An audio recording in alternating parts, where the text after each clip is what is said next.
stay in your lane, boy, lane, boy. But we go where we want to. They think this thing is a highway, highway. But will they be alive tomorrow? Thank you for tuning in to the OCBOA Instructional Film Series. My name is Steve Wanamaker, the Instructional Chairman for the 2020 season, and today's film is going to be focused on runner's lane interference. Before we get into our video case plays, let's review some key concepts for runner's lane interference. First, the batter runner is only subject to a runner's lane interference call when a throw is being made to first base to retire him. There are no other situations where runner's lane interference can be called. Here's a few examples where RLI is not the correct call. The first example is when the ball is being thrown from first base to play on a runner at home.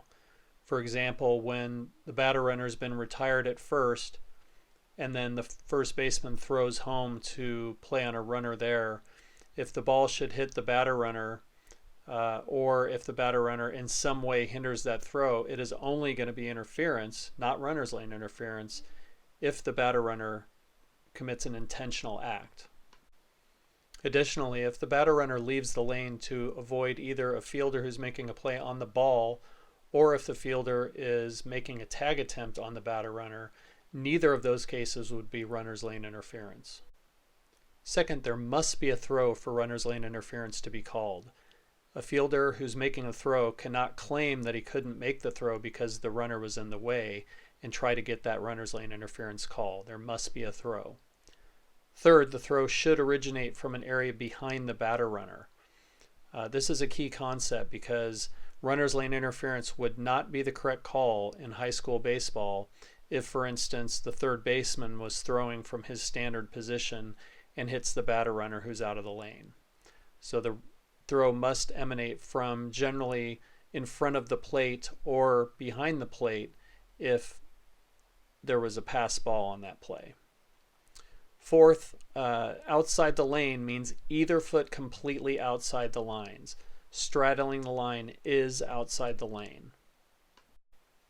So if the batter runner is running illegally outside the lane, meaning one or both feet completely outside the lines of the lane, during the last 45 feet on the way to first base, then it would be runner's lane interference if he interferes with the fielder taking the throw at first base. So if the runner being outside the lane illegally hinders that throw being caught by the first baseman or another fielder taking that throw, it would be runner's lane interference. Additionally, and this is very important for high school baseball because it differs from some other rule sets, if he hinders or alters the throw itself. So if a fielder makes a poor throw and you deem that the reason that he did so was because the runner was illegally outside the lane, then you could and should call runner's lane interference. Sometimes we hear the concept of a quality throw. That's what this means. Also, if he's hit by a throw which is not errant, then that would also be runner's lane interference. What do we mean by not errant? Well, if the fielder's on the inside in front of home plate and the runner is running completely outside the lane on the foul side and then is hit by the ball, well, that would really be an errant throw. That's not a throw that could reasonably retire the batter runner. So we would not, in that case, call runner's lane interference. So what's the penalty for runner's lane interference? Well, first, the ball is immediately dead. The batter runner is always out. And then all runners return to their bases last touched at the time of the interference.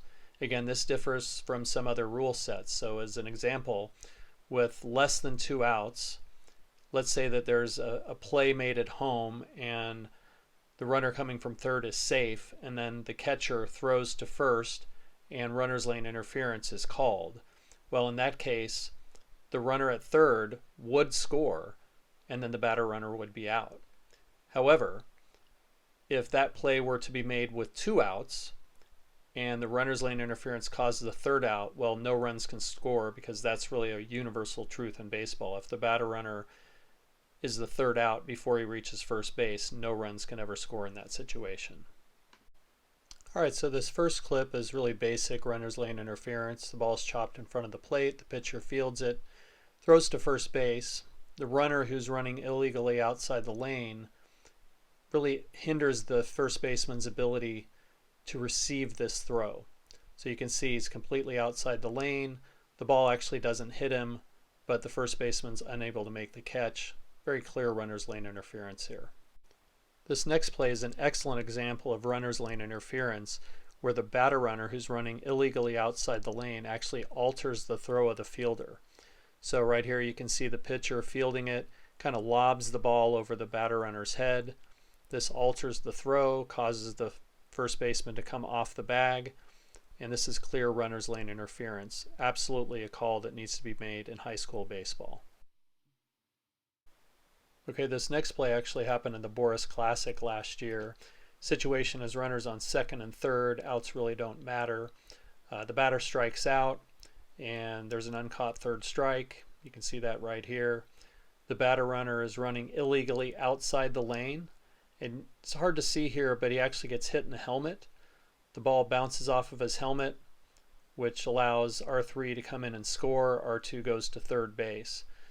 This is a situation where runner's lane interference was actually not called, which is very critical because that runner from third certainly should have never scored, and R2 should have never gone to third base. In this situation, we should call runner's lane interference, call the batter runner out, and return the runners where they were at the time of the interference.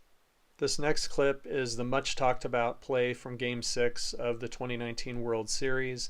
You've got Trey Turner up to bat, hits a little chopper, fielded by the pitcher.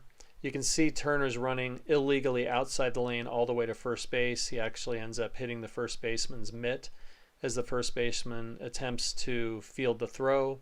You can see the home plate umpire making the runner's lane interference call right there and calling Turner out, which is the correct call. Major League Baseball has an interpretation that says if the runner's running illegally outside the lane and interferes on that last step or stride, then interference is the correct call. However, if he was running legally in the lane and exited on his last step or stride to touch the base and then hindered the first baseman's ability to catch that throw, that interference would not be the correct call. I do believe, even though high school baseball doesn't have that same interpretation, that we should follow that same type of logic here and call interference when the runner is running illegally outside the lane. Thank you for watching the OCBOA instructional film series. Please keep your eye out for our next video. They say in your lane, boy, but we go where we want to. They think this thing is a highway, but will they be like tomorrow?